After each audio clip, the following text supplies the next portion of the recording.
Assistant commissioner چونیا Adnan بدر کی D C قصور آسیہ گل کی ہدایت پر تحصیل چونیا کے مختلف نواحی علاقوں میں آپریشن 1524 کنال سرکاری زمین کو قبضہ مافیا سے واگزار کروا لیا گیا۔ کارروائیاں موزہ مستوال، ارزانی پور، کھوکھر اشرف، شمس پورہ، کیرتن خورد میں کی گئی۔ 53 افراد کے خلاف FIR کے اندراج کرا دیا گیا اور ریونیو سٹاف کے ساتھ مذمت پر 2 افراد کو موقع پر حراست میں لے کر حوالات میں بند کر دیا۔ اسسٹنٹ کمشنر چونیا عدنان بدر کا کہنا ہے کہ سرکار کی زمین پر ناجائز قبضہ ہرگز برداشت نہیں کیا جائے گا اور تحصیل بھر میں قابضین کے خلاف کارروائیاں جاری رہیں گی۔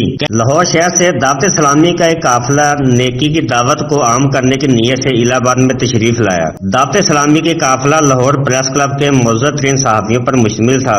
الہ آباد سٹی پریس کلب کے کنونشن سے خطاب کرتے ہوئے لاہور پریس کلب کے معزز ترین اور اہم رکن صحافی مولانا محمد عثمان اتاری نے اپنے خیالات کا اظہار کیا۔ ان کے ساتھ لاہور پریس کلب کے اور ممبران بھی اس قافلے میں نیکی کی دعوت کو عام کرنے کی نیت سے آئے ہیں۔ بابائے صحافت محمد یاسین مغل صاحب جو لاہور پریس کلب کے بانیوں میں سے اہم ترین رکن ہیں۔ ان کے علاوہ KP کے سوات سے سٹی پریس کلب کے صدر جناب محترم محمد معطر علی بھی قافلے کے ہمراہ تشریف لائے۔ ان کے علاوہ محمد شہزاد جو کالم نگار ہیں۔ ان کے علاوہ انگلش اخبار کے ایڈیٹر کالم نگار محترم چودھری محمد عمیر صاحب بھی تشریف لائے۔ دعوت اسلامی کے قافلے میں شریک معزز صحافیوں نے دین، دنیا اور آخرت کے بارے میں اپنے اپنے خیالات کا اظہار کیا اور مولانا محمد آصف نورانی اور الہ آباد کے دیگر صحافیوں کا شکریہ ادا کیا۔ کیمرہ مین زاہد سراج کے ساتھ طاہر مغل، بڑی خبر HD نیوز۔